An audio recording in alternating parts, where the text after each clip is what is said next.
Bismillahirrahmanirrahim. Assalamualaikum warahmatullahi wabarakatuh. Perkenalkan, nama saya Trihandayani. Saya akan membahas mata kuliah pengembangan pembelajaran PAI berbasis IT dengan tugas pengembangan pembelajaran PAI model VIE, dan baiklah, akan saya bahas yang pertama, pengertian pengembangan pembelajaran PAI. Yang kedua, macam-macam sistem pembelajaran PAI. Yang ketiga, pengertian model pembelajaran PAI. Dan keempat, penerapan model dalam mengembangkan media pembelajaran. Yang kelima, pengembangan model PI. Pengembangan pembelajaran PAI merupakan proses interaksi antara peserta didik dengan lingkungannya sehingga terjadi perubahan perilaku peserta didik ke arah yang lebih baik.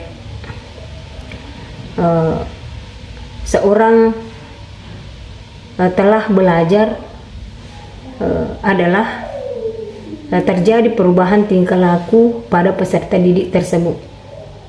Maksudnya di sini memiliki unsur subjektif dan motoris. Unsur subjektif adalah unsur rohania dan unsur motoris adalah unsur jasmania.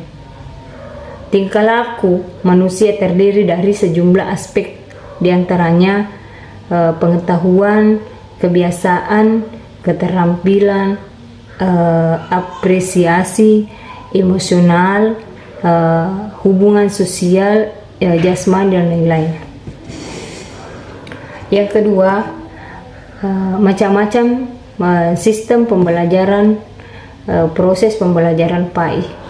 Pertama, peserta didik menurut Undang-Undang Sistem Pendidikan Nasional, peserta didik merupakan anggota masyarakat yang berusaha mengembangkan potensi diri melalui proses pembelajaran yang tersedia dalam jalur, jenjang, dan jenis pendidikan tertentu. Yang kedua, guru atau pendidik. Guru berasal dari kata Sanskerta guru, yang berarti guru, tetapi arti harfiahnya adalah berat, yaitu seorang pengajar suatu ilmu. Dalam bahasa Indonesia, guru umumnya menunjukkan kepada pendidik profesional dengan tugas utama pendidik: mengajar, membimbing, mengarahkan, melatih, menilai, mengevaluasi peserta didik.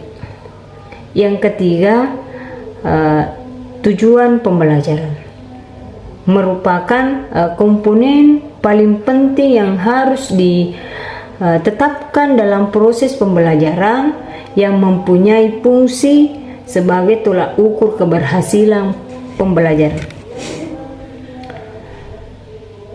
Keempat, kurikulum. Secara etimologis, kurikulum berasal dari bahasa Yunani.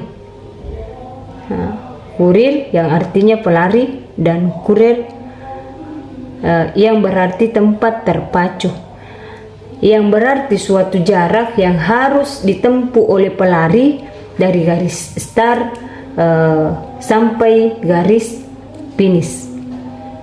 Secara terminologis, istilah kurikulum mengandung arti sejumlah pengetahuan mata pembelajaran yang harus ditempuh atau diselesaikan siswa guna mencapai suatu kegiatan, suatu tingkatan, atau ijazah. Yang kelima, bahan ajar. Bahan ajar adalah seperangkat materi keilmuan yang terdiri dari fakta, prinsip, generalisasi, suatu pengetahuan yang sumber dari kurikulum dan dapat menunjang tercapainya tujuan pembelajaran.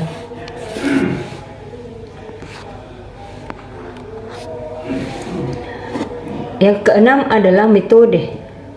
Metode pembelajaran adalah cara atau jalan yang dapat ditempuh untuk membantu proses belajar mengajar agar berjalan dengan baik dan sesuai dengan yang diharapkan. Yang ketujuh adalah alat pembelajaran atau media.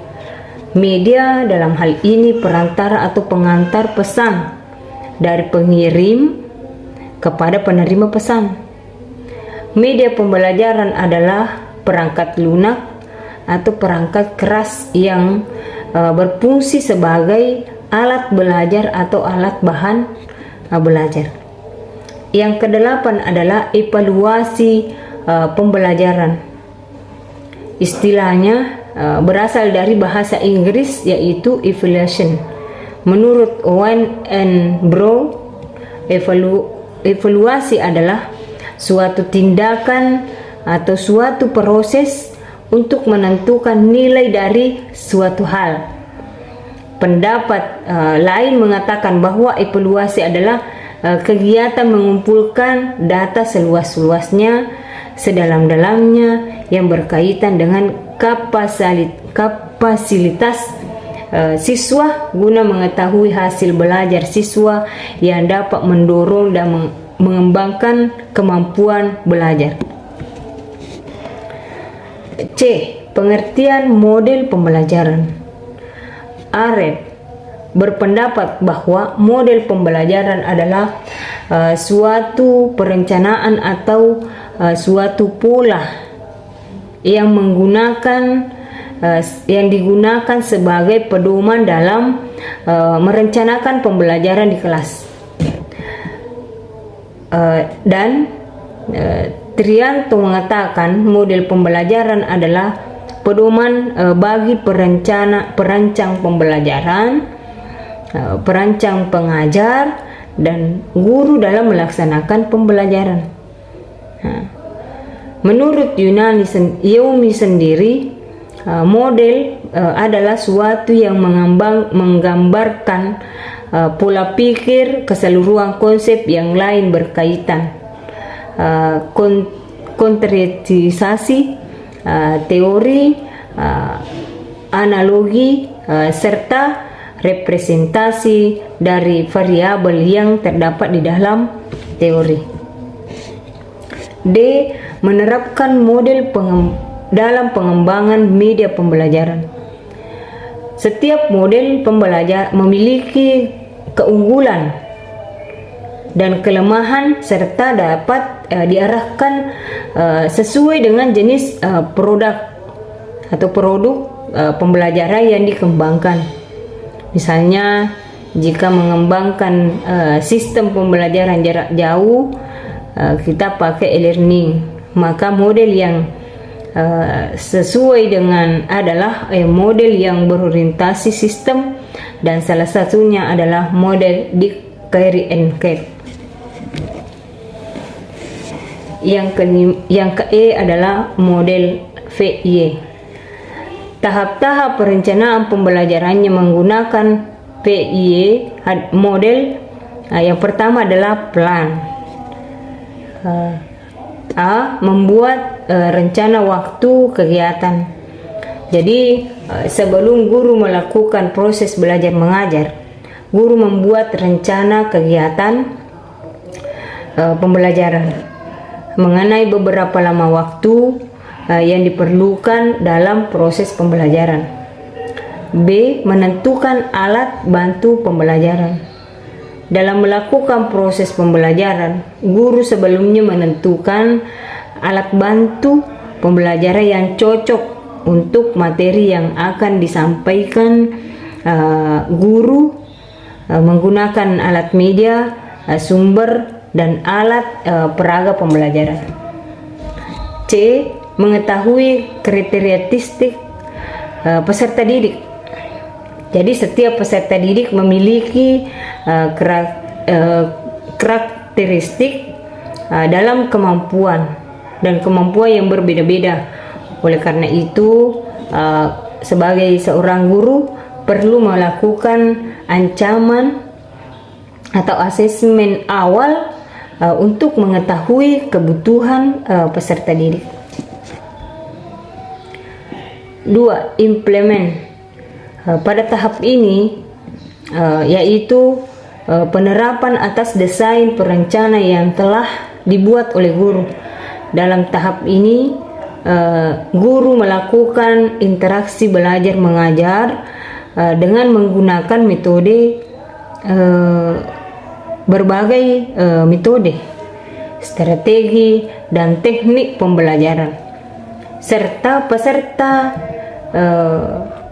memanfaatkan media pembelajaran yang telah dibuat ke dalam proses pembelajaran.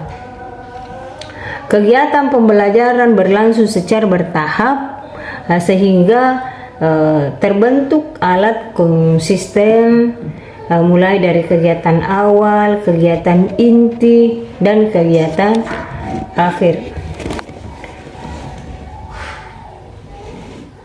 Selanjutnya, evaluasi yaitu kegiatan mengukur perubahan perilaku yang terjadi. Evaluasi adalah alat untuk mengukur tercapainya tujuan pembelajaran. Dengan evaluasi dapat diukur kuantitas pencapaian suatu pembelajaran. Evaluasi untuk peserta didik dan guru. Di sini guru menilai perubahan tingkah laku peserta didik. Apakah tujuan pembelajaran yang dilakukan berjalan sesuai rencana atau tidak. Jika tercapai, diperlukan adanya evaluasi bagi peserta didik. Evaluasi harus mencakup aspek kognitif, efektif, dan psikomotorik. B.